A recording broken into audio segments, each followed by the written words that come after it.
세계 최강대국 미국의 성교육을 보게 될 것입니다. 이 세 아동에게 어떤 일이 벌어지고 있는지를 볼 수 있을 거예요. 다음 편을 놓치지 않기 위해 구독을 추천드립니다. 미국은 종합교육보건법을 제정해 유치원 때부터 성교육을 하고 있는데 대부분의 주에서 각기 다른 형태로 성교육 제도를 시행하고 있습니다. 미국 내에서도 가장 급진적인 성교육을 하고 있는 캘리포니아. 캘리포니아에서는 과연 어떤 성교육이 이루어지고 있는지 한인 엄마들을 통해 성교육의 현실을 들어봤습니다. 자유행위를 할 때 로션을 발라서 성기를 만지면 미끌미끌 부들부들하니까 더 좋다. 성관계는 성기끼리만 하는 게 아니라 학문성교, 구강성교, 이놀콜스도 다 있다. 여자 자위는 바나나, 오이, 가지, 당근 그런 것을 사용하면 된다. 그러고는 이제 한 일주일 지나고는 남자애들끼리 물어봤네. 야, 너네 로션 바르고 만져봤어? 그러니까 안 하던 애들이 그런 것도 호기심 와서 이렇게 찌르는 거예요. 노골적인 성교육만의 문제가 아니라고 합니다. 교육의 이슈가 동성애와 젠더에 집중되고 있어 학부모들은 걱정입니다. 남자 둘이서 지금 그런 옷을 입고 있는 것이 아이들에게 친숙하게끔 만드는 거죠. 뭐 주니어하이 학교 같은데 눈에 띄게 디스플레이된 책은 다 동성애에 관한 책이에요, 완전히. 정말 어린애들, 프리스쿨 아이들한테 가르치는 거거든요. Free to be. 너가 정말 자유롭게 너 자신을 선택해라. 자, 여기도 she 그러면서 슬쩍 집어넣죠. 여기 보면 they라고 되어 있잖아요. 내 안에 많은 성들이 살기 때문에 they라고 불러야 된다. 영어 문법 지금 망가지는 거예요. tree도 있어요, tree. 진짜 나무. 나는 나무다. 제3의 성, 난 나무다. the도 있고 이런. 20대 이런 백인들이 자기는 개라고 이 입마개를 쓰고 막 짖는 거예요, 길에서. 자기는 개라고. 그런 식의 이 커밍아웃을 이런 책들을 읽으면 아이들이 할 수 있을 것 아니에요. 취재진은 엄마들이 전하는 사례가 자극적이고 충격적이어서 있는 그대로를 전달할 수 없었습니다. 내 아이 하나 지키기 참 힘든 세상이 되어버린 캘리포니아입니다. 사실 저희 주변에 계속 일어나고 있는 일이거든요. 근데 그게 더 이상은 새롭지 않다는 게 저는 사실 슬프고 더 뭐 자극적인 내용들이 만약에 터진다고 하더라도 사실 놀랍지 않을 것 같아요, 이제는. 2005년 미국에서 처음으로 성소수자 등 성적 다양성에 관한 내용을 교육과정에 넣었던 캘리포니아. 캘리포니아의 성교육이 언제부터 이렇게 된 것일까요? 캘리포니아는 2016년에 통과된 AB329 아동건강 의무 법안에 따라 캘리포니아의 모든 공립학교는 동성애와 성별 교체를 옹호하는 교육이 의무화됐습니다. 25년간 교사를 하며 오렌지 카운티 교육위원회의 의원으로 활동했던 브렌다 교사를 만나 캘리포니아 교육 현장의 모습을 들어봤습니다.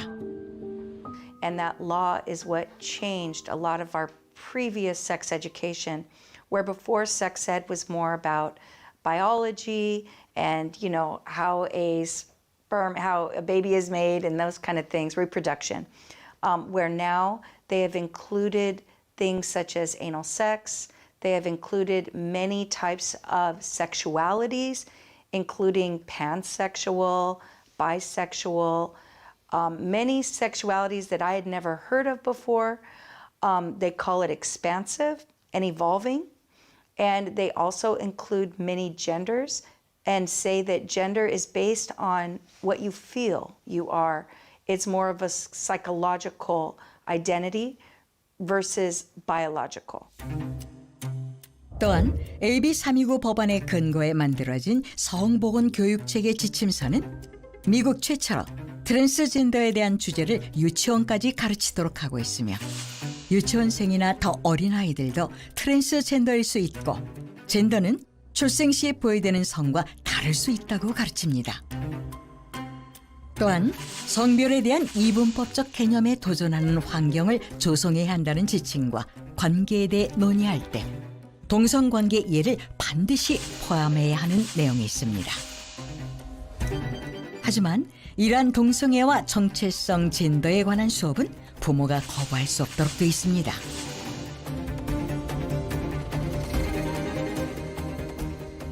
it can be many different things. Like you can be a boy who's trapped in a girl's body, or you can be both genders, or neither gender, or gender fluid, fluctuating between boy and girl, or something else. What is something else? I don't know. Maybe it's a different species. So these are very radical, extreme teachings being given to kids as though it's fact and science.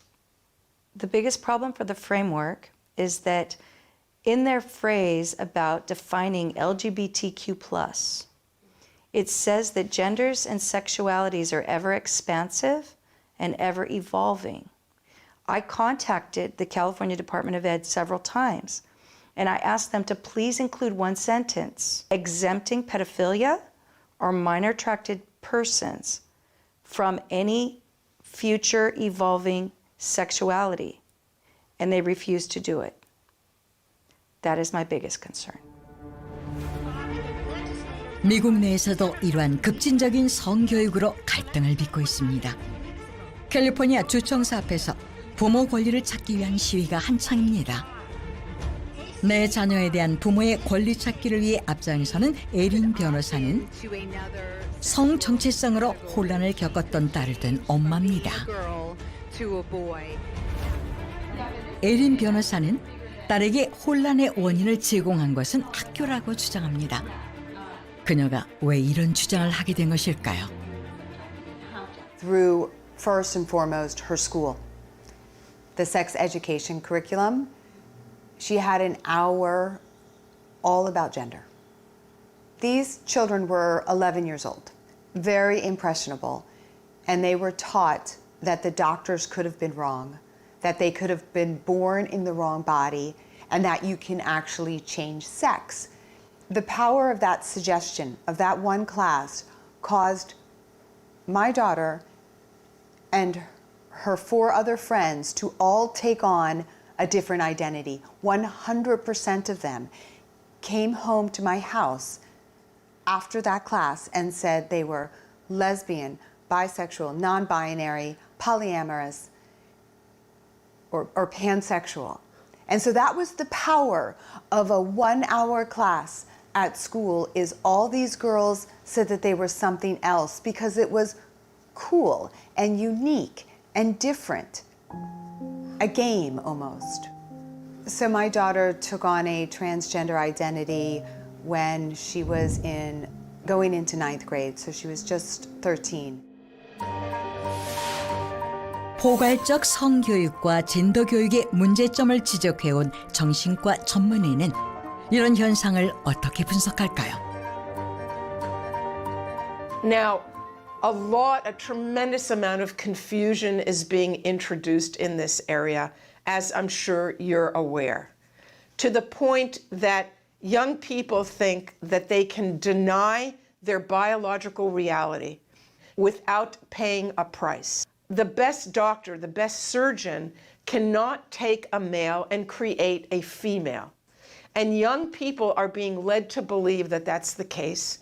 And young people are being terribly misled to believe that they can go through all these procedures and avoid all the medical side effects, which are huge. A social contagion is when feelings or beliefs or behaviors spread within a friend group. The friend group can be in real life, or it can be online. So what we have is this idea of being transgender in the wrong body spreading like a contagion through the population. Like a virus? Like a virus. 이러한 성소수자 우대 환경과 교육의 영향으로 갤럽이 미국인 12,000명을 표본 조사한 바에 따르면 2023년 기준 미국의 성소수자는 약 10년 만에 2배 이상 증가해 전체 인구의 7.6%를 차지했습니다. 특히 18세에서 23세 G세대의 경우는 성소수자 비율이 22.3%까지 올라간 상황입니다.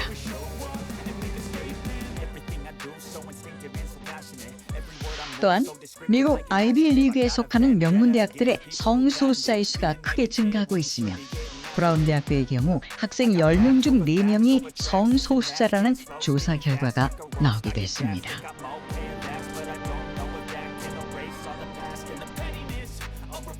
So when I was filling out the application to go into Berkeley, they made me sign or check a little box that was I don't think it was necessarily pointed towards supporting LGBTQ, but it's I'm okay with living with people who support LGBTQ or are lesbian or bi. I had to sign that I was okay living with them. So my own roommate, one of them was actually bi, so she liked both guys and girls. Yeah, it was a little awkward to live with her. It was a little uncomfortable, but I couldn't really do anything about it because that was the dorm I was put into.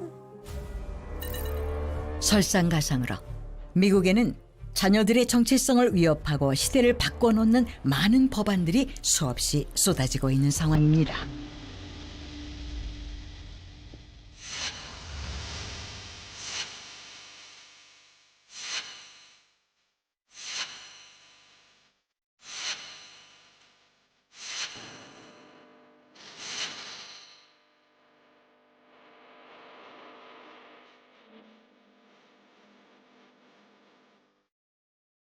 that's happening now at the schools is they're not just talking to them about gender, they're helping them change their gender if the child says they want to do that. I'm very troubled by this trend because of the way it's being done.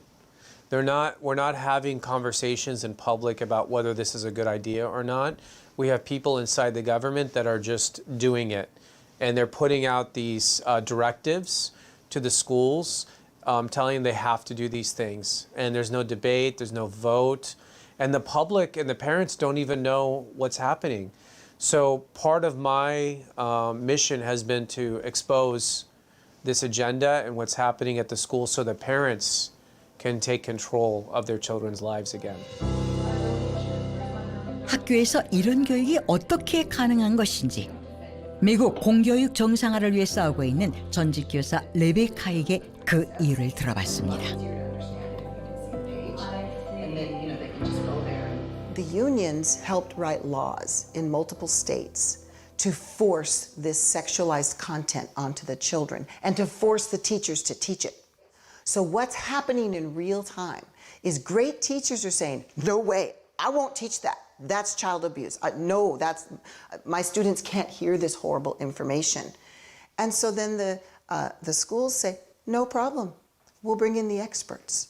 So schools all over the United States of America have contracts with Planned Parenthood. Planned Parenthood comes in and they will abuse the children all day long. Literally, the teachers are removed from the classroom for hours. And I know a lot of teachers who are depressed. They have what we call PTSD, like how you feel after war, because these teachers are so disturbed that the children are being damaged and there's nothing they can do about it. Many teachers have blown the whistle and told parents the truth, and then they end up fired or chased out of their jobs in some way. So I just want everyone to understand it's not good teachers. 교사들을 대신해 미국 성교육을 담당하고 있는 플랜 페어런트 후드는 해마다 입법 과정을 통해 전국에 낙태 합법화 운동을 펼쳐나가고 있는 단체입니다. 즉, 미국의 최대 규모 낙태 전문 기관이 다음 세대의 성교육을 담당하고 있습니다. They're teaching children things like the condom relay race. And they're supposed to race each other like a relay race. The first two children race over to the penis and they have to put the condom on the model. And the teacher is told, tell the children they have to tell every step of how to do it. If they miss a step, they have to start all over again. And then when they're finished, they go back, slap the hand of the next kid, and the next kid has to go be sexually abused in a public school in America. This, in the lesson plan, Planned Parenthood says, make it a fun game. 미국 최대 낙태 단체가 트랜스젠더 치료 사업에 뛰어들겠다고 발표하면서 논란이 됐는데요.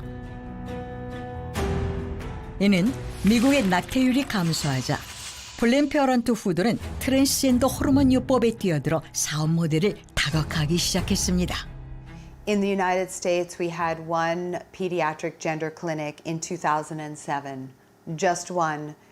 Now there's over 300. And the reason why we have more is because they are a source of income. Kids are lifetime medical patients. So whether they detransition or not, they are tied to the medical complex for life. And so there's always money to be made off of these kids.